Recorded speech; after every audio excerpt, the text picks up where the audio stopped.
Hello friends, I hope you all are safe and fine. आज मैं ये जो टॉपिक चूज़ किया हूँ इसका नाम है education system. So let's talk about Indian education system. हमारा एजुकेशन सिस्टम अभी के प्रेजेंट सिचुएशन की बात अगर किया जाए तो एक सर्वे के हिसाब से majority of educated people are actually unemployable. Unemployable का मतलब होता है कि लोग नौकरी करने के लायक नहीं या उनमें उतनी स्किल नहीं है जो एक्चुअली मार्केट में जिस चीज़ की डिमांड हो। तो ऐसा सिचुएशन क्यों आया कि एजुकेशन जो जिसके लिए स्टूडेंट्स 24 साल 25 साल लगे रहते हैं वो उसमें ऐसा सब्सटैंशियल चीज़ें क्यों नहीं पढ़ाई जा रही हैं जिससे कि उसे एटलीस्ट एक जॉब मिल सके या एटलीस्ट वो कुछ काम कर सके। इस चीज़ को समझने के लिए हम लोग थोड़ा सा पीछे चलते हैं।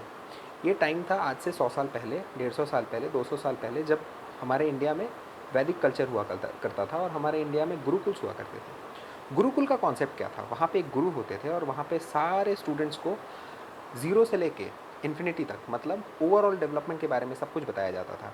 मीन्स ज़रूरत पड़ने पर वो इंसान ज़रूरत पड़ने पर पूरा देश भी चला सकता है और ज़रूरत पड़ने पर वो अपने घर में अपना खुद का सारा काम भी कर सकता है। Means self dependent, that was developing character with competence.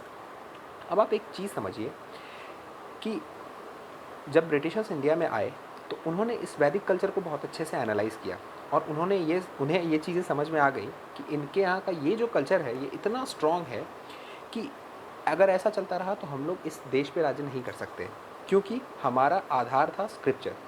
Scripture में आधार था, आधार थे गॉड या उनसे रिलेटेड सारी चीज़ें जो कि बिल्कुल सही थी, बिल्कुल एक्यूरेट थी, बिल्कुल उसमें कोई कॉन्ट्रडिक्शन नहीं था।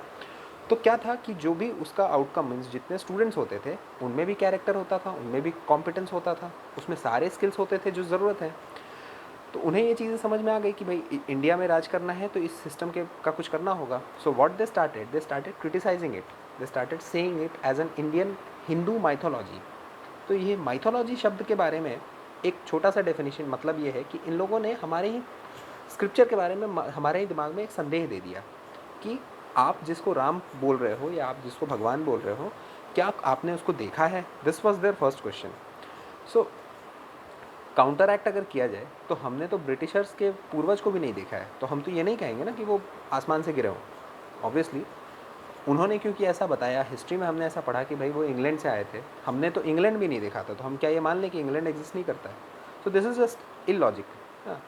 सो they started giving this logic to just befool people, लोगों को बेवकूफ़ बनाने के लिए, एंड दे ग्रेजुअली डेमोलिस्ड और ऑल वैदिक कल्चर, वैदिक एजुकेशन सिस्टम का ही नाश कर दिया उन लोगों ने। उसके बाद उन लोगों ने अपना एजुकेशन सिस्टम लॉन्च किया जिसमें कि उन लोगों ने अपने आप को आइडल स्टैब्लिश किया। अब भाई it's like GIGO in GIGO out, हाँ, गार्बेज इन गार्बेज आउट। पहले हमारे अंदर जाता था morality, culture, values, competence, character, तो लोग बनते थे मंगल पांडे, लोग बनते थे भगत सिंह, लोग बनते थे राम प्रसाद बिस्मिल। अब हमारे अंदर जा रहे हैं इन लोगों के idealism, and they were known for their cunningness, they were known for their so called smartness, but actually that is called being fraud. हाँ, तो आजकल का आप एग्जाम्पल देख लो, इतने पढ़े लिखे लोग इतने बड़े बड़े स्कैम्स में इन्वॉल्व हो रहे हैं। एक और पॉइंट है, इसको कहते हैं लैंग्वेज स्लेवरी। लैंग्वेज स्लेवरी का मतलब होता है कि जो अच्छी इंग्लिश बोले उसको हम लोग पढ़ा लिखा मान लेते हैं। मेरी एक बात समझ लीजिए आप लोग, अंग्रेज़ जब इंडिया आए थे तो उनको रविंद्रनाथ ठाकुर बोलने भी नहीं आया था, वो लोग आज तक टैगोर ही बोलते थे, लेकिन हमने उनको आइडियल मान लिया और आज तक अपने बच्चों को रविंद्रनाथ ठाकुर के बजाय रविंद्रनाथ टैगोर ही समझा रहे हैं।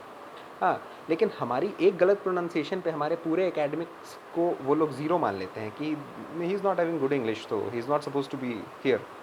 सो वाई दिस इज़ सो? क्योंकि हम लोगों ने अपना पूरा इकोनॉमी उनके हाथ में दे दिया। तो अभी हमारे पास सॉल्यूशन क्या है? क्या हम बच्चों को स्कूल भेजना छोड़ दें? नहीं, बिल्कुल नहीं। अभी हमारे पास जो प्रेजेंट सिचुएशन है वो ये है कि बच्चों को उस एजुकेशन के साथ साथ हमारे स्क्रिप्चर्स को इक्वली पढ़ाया जाए, ताकि बच्चों को खुद से समझ में आने लगे कि क्या चीज़ें कितनी सब्सटेंशियल हैं। बच्चों में कैरेक्टर और कॉम्पिटेंस दोनों डेवलप कर सकें, क्योंकि डेफिनेटली हमें लॉर्ड मैकले नहीं चाहिए, हमें हमें औरंगजेब भी नहीं चाहिए, हमें मंगल पांडे ही चाहिए।